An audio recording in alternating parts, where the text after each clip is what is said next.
when we're talking about criminality, when we're talking about murders and carjackings and thefts. It went through the roof.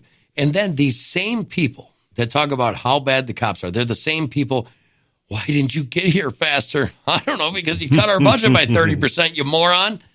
Right? Yeah. You can't fix stupid, as we talked about the other day. Do you want to hear something even more moronic? Listen to this. Facebook is now going to debunk myths about climate change. The company is going to start adding information labels to posts about climate change that direct people to its climate change information hub. It announced Thursday it will now debunk common myths about climate change, further leaning into the arbiter of truth role that the company once renounced. But they're doing it. Yeah. Would you trust Facebook? No. You got a lot of one-worders today.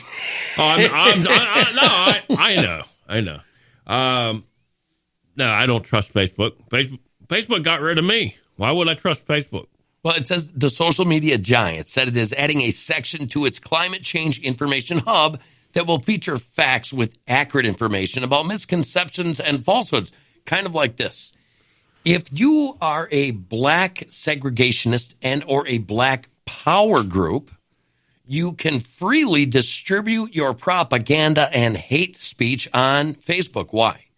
Because it's not hate, because they have a valid concern. Yep. According to the people, what were their words up here? That provide accurate information, right? They're people, the SPLC, Southern Poverty Law Center. Yeah, I mean, if you come from that direction, it's okay to be hateful. Right. Is that what we're going to get here? That's what it sounds like. It goes on, it says, social media giant said it's adding a section to its climate change information hub that will feature facts with accurate information about misconceptions and falsehoods that will include the fact that the polar bear populations are declining because of global warming. I study this stuff, and I have yet to see evidence that, contrarily links them. No. Because it doesn't. It doesn't. It doesn't. Or the fact that too much carbon dioxide in the atmosphere harms plant life. All right. How's climate change working right now is what I want to ask. Well, here's the thing. We've always had climate change. Yeah. Climate change has been here since the beginning of time. Yeah. The earth is cyclical. However, we can do our part to try to make things better. Let's not, be idiots. However, when we had the greenest, most lush plant life here on earth, the carbon dioxide levels were way higher than they are today. And, we're talking 1,000% higher. Why don't they ever talk about that information? Because it would defame why they spray our skies and everything. And I think that's got a lot to do with it, too. Well, what is carbon dioxide to plants? It's food. It's food, yeah. Right. So, and what is carbon dioxide? Plants eating carbon dioxide. What do plants give off? Trees and plants. Oxygen. Oh, you mean the stuff that we need to survive? Yeah. Oh, one of the cleaning agents of our earth. Oxygen. Yep. Oh. Imagine that. They want to use George Mason University. They want to use Yale on climate change communication and the University of Cambridge to identify and debunk climate change myths. What do you think of that? These stories today are unreal. They are. It is what it is. That's why I'm just shaking my head at a lot of what you read. How about this one? New technology can get inside your head. Are you ready for that? I think it's already going on. Yeah, I think it is too. Some experts argue that such brain implants raise serious privacy issues. What privacy issues? According to many courts, we don't have the expectation of privacy anymore after the Patriot Act. And now we have the Patriot Act number 2 just sitting there ready to go through that's going to completely dismantle any dissemination of any privacy that we... Can I say that we enjoy privacy today? No. I don't think you can, because there's nothing you can do really because of all these electronics. Yeah. People are kind of awed by this.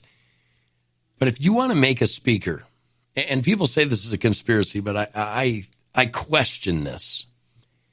Do you remember those old AM radios from like the 50s and 60s? They were just an AM radio, little bitty speaker. Yeah. Okay, you can take the power cord that goes to the batteries or to the wall. You can take that out. You can put a 1/4-inch jack insert into that. And all you got to do is solder the red wire and the black wire, and you now have a microphone. Wow. You don't need any board. You don't need anything else. You just cut that wire off and put a 1/4-inch jack on it, and you have a microphone. The truth is, any speaker anywhere can transmit information, sound waves, back to somebody if they have the technology to get it back. We know they do. As a matter of fact, they can, from a satellite, watch two people talking on the ground. They don't have to lip read. All they have to do is measure the disturbance in the atmosphere in front of your mouth to tell what you're saying. Wow. This is... What do you think of that? It's crazy.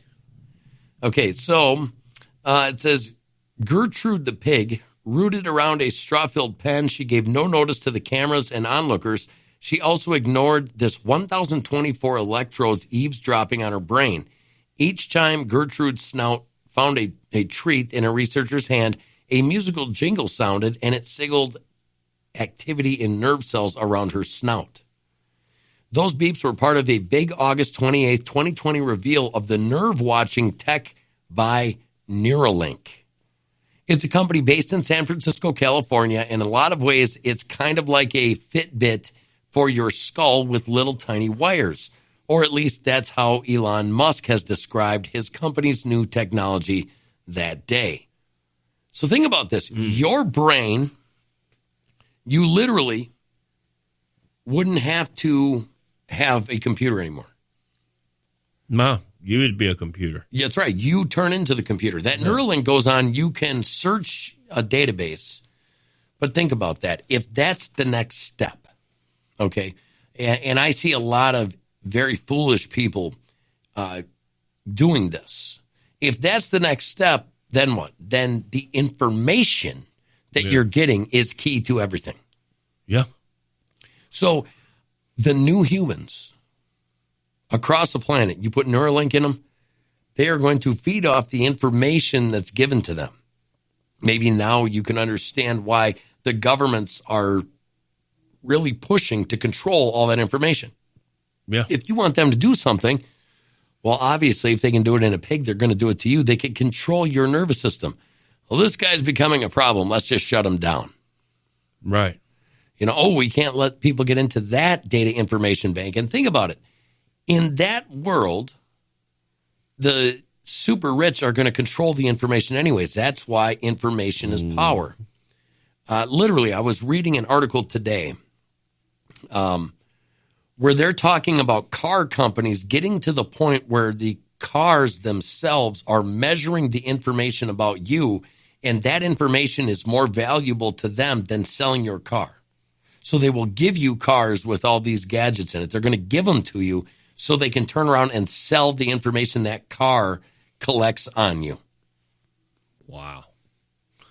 Invasion of privacy, Hans. Yeah, but this is all real. It's all happening around us, and nobody is saying anything about it because, oh, look at cool. That's the new gadget. Yeah, you know, like the 5G phones. They can do anything. You know, they can turn on your lights, flush your toilet, open your garage doors, set your temperature on your refrigerator. All of that is already happening. Yeah. You know, pretty soon we're going to have robots that know, you know, like I can order toast in the morning, like the things that we used to do to be nice, you know, like waking up in the morning and making breakfast in bed. Yeah, I know. It's going to be gone. What scares you the most about it?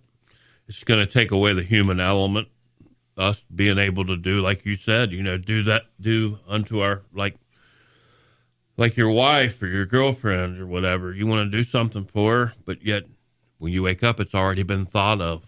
It's been taken care of. Yeah, it sucks. It That's what I think. All Taking these away things. humanism. It is. It is humanism. And here's the thing. All of these supposed great inventions. Yeah. Every invention we've had until COVID hit. Yeah. Has been about human laziness. How much lazier can we make you today, Johnny? Well, we've created a remote control that you don't even have to leave bed. You know what I'm saying? Right. Every single standard that we have in this country is about being lazier. Have you noticed that? Yep. You know, quick food. It's not about being quick. It's about being lazy. Yep. Or robots that vacuum your floor. Why? Because you're too damn lazy to plug something in and push a vacuum cleaner around? Yeah. And what I heard the other day, somebody was talking about, I don't remember who it was, but they were saying, like, you know, it's getting to the point where robots are going to take over our world, and then they're going to take over our mind. And it's basically we're living in a real-life Terminator world, what they said. It is. It literally is to that point. We're going to be cyborgs. We are. They're taking a lot of our jobs right now. I feel blessed that I live here because we're about 20 years behind the curve. Thank God. Yeah. But our banking is all done by AI. You go into the store, that's done. Our elections are even done by computers now. There is nothing holy and sacred anymore in any part of, the human, what do you call it? The span of we're humanity. being dehumanized. Right. Dehumanization is happening. It's real. I hate to put too much in it.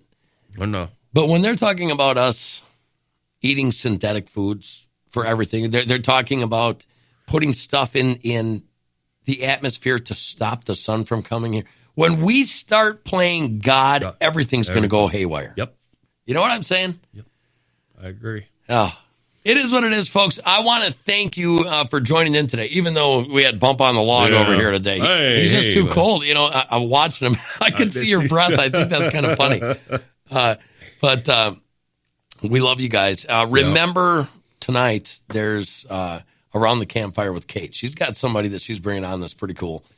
And then I'm going to be on Beezy's show later tonight. And then Unleash Jeremy Hansen. It's going to be a busy day. And I think I am supposed to do a Hansen Cast episode today sometime too. So it is going to be a busy freaking day. How about you? What do you got on the docket? Work tonight. Yeah. Yeah. Well, it is what it is. We love you guys. Thank you very much. Yeah.